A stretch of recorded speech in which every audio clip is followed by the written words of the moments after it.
While millions of people are quoting, "We were on a break for the millionth time, rewatching the same 236 episodes and treating Central Perk like a sacred pilgrimage site," there is a significant group of people who just do not get it. And according to psychology, their brains might actually process humor and social connection completely differently. Stay with me, because what I am about to tell you will completely change how you see the Friends-obsessed people in your life.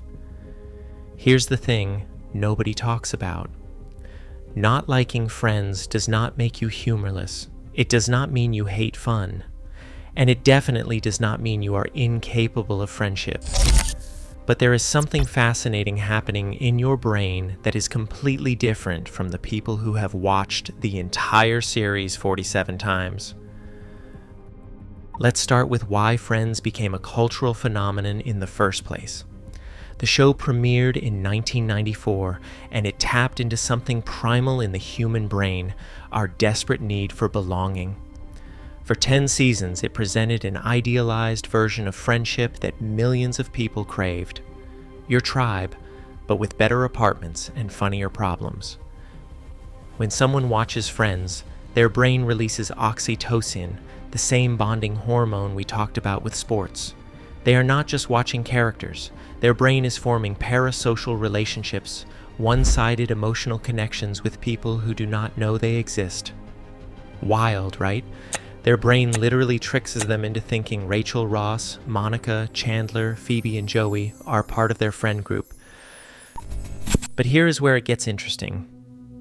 People who do not connect with Friends often have what psychologists call a high need for narrative complexity. They are not satisfied with episodic sitcom structures where problems are introduced and resolved in 22 minutes. Their brains crave serialized storytelling, moral ambiguity, and character development that actually costs something. And there is real research backing this up. A 2018 study on television preferences found that people with high openness to experience and need for cognition, that is the psychological desire to engage with complex ideas, showed significantly less interest in traditional multi-camera sitcoms. Put simply, their brains are wired to need more than laugh track prompted humor and predictable storylines. But wait, it gets weirder. Because what happens in the brain of a Friends fanatic during a rewatch is legitimately concerning. You know that warm, comfortable feeling you get from rewatching something familiar? That is your brain's reward system lighting up with dopamine, the same neurotransmitter involved in addiction. Friends fans are not just enjoying the show, they are self-medicating with nostalgia and predictability. Studies using fMRI scans show that rewatching familiar content activates the same comfort and reward centers as comfort food or returning to a childhood home. It is psychological safety. You know exactly what is going to happen. There are no surprises, no challenges, no discomfort, and for some people, that is exactly what they need. People who do not like Friends have dopamine systems that are not triggered by predictable comfort. They need novelty, surprise, and intellectual challenge, and this might actually be hardwired. Research from personality neuroscience suggests that variations in dopamine receptor density can predict whether someone prefers familiar, comforting content or novel, challenging material. Think about that. Your complete indifference to whether Ross and Rachel end up together might literally be in your DNA. But there is another layer that explains so much about the Friends divide. It comes down to humor processing.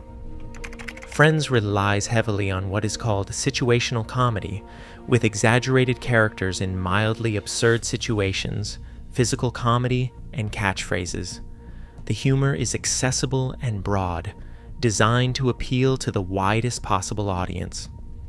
People who do not find Friends funny often prefer what psychologists call incongruity resolution humor, comedy that requires holding conflicting ideas simultaneously and resolving the tension through an unexpected insight.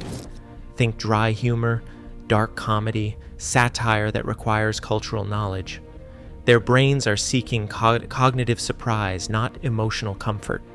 A 2020 study on humor appreciation found that people who preferred complex, layered humor scored significantly higher in abstract reasoning and lower in need for social conformity.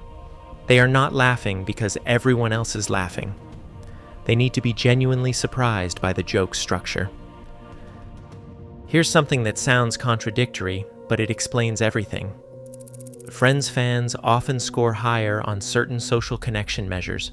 They are practicing belonging, even if that belonging is to a fictional friend group.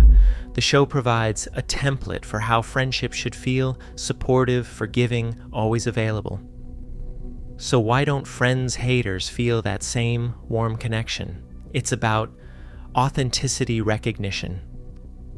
When you watch Friends, you are watching people whose biggest problems are whether someone ate their sandwich or said the wrong name at a wedding. For some viewers, this feels comforting.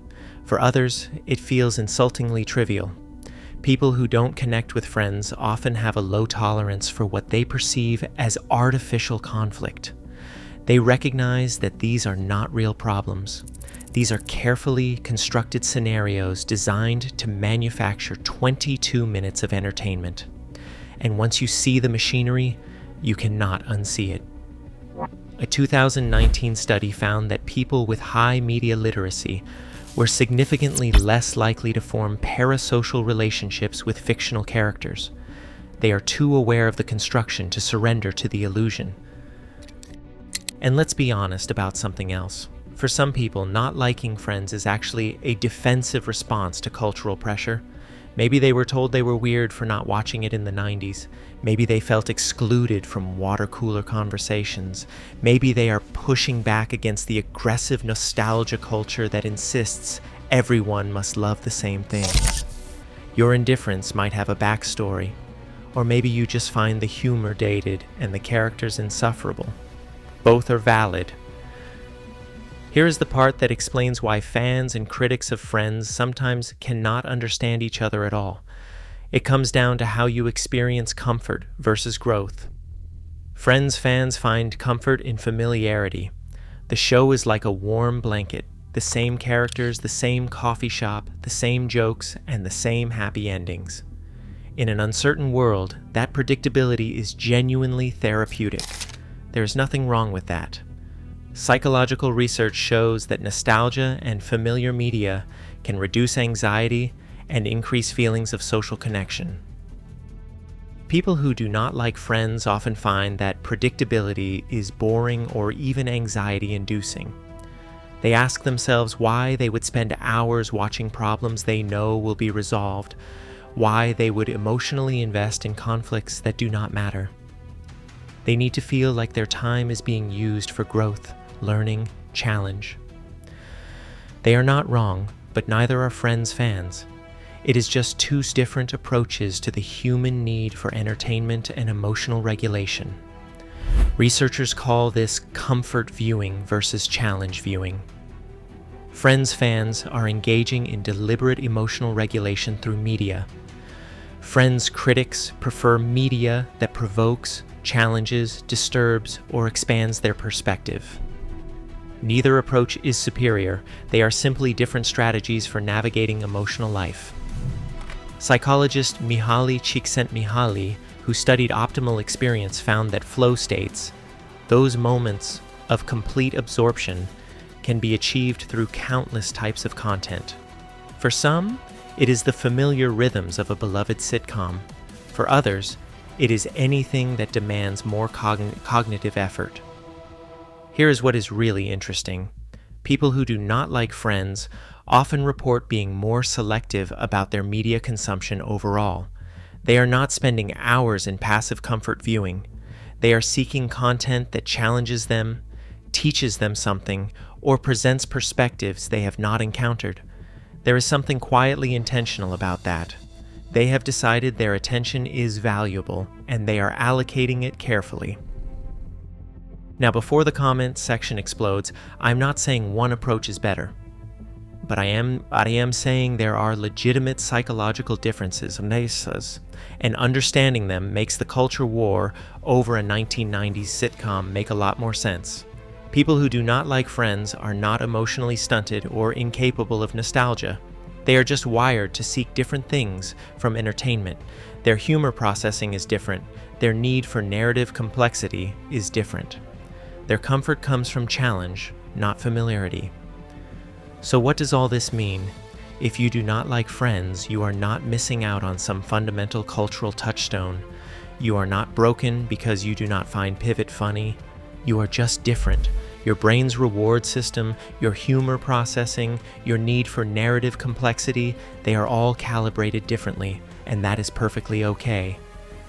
The next time someone asks how you cannot like Friends and you genuinely could not care less, remember, you are not humorless. You are not antisocial. You are just seeking a different kind of connection, one that might, just maybe, require a little more from the people creating it. If this resonated with you, you are probably going to love why some people cannot stand small talk and what that reveals about how their brains process social interaction. Click one of these videos to find out why you communicate a little differently than the crowd.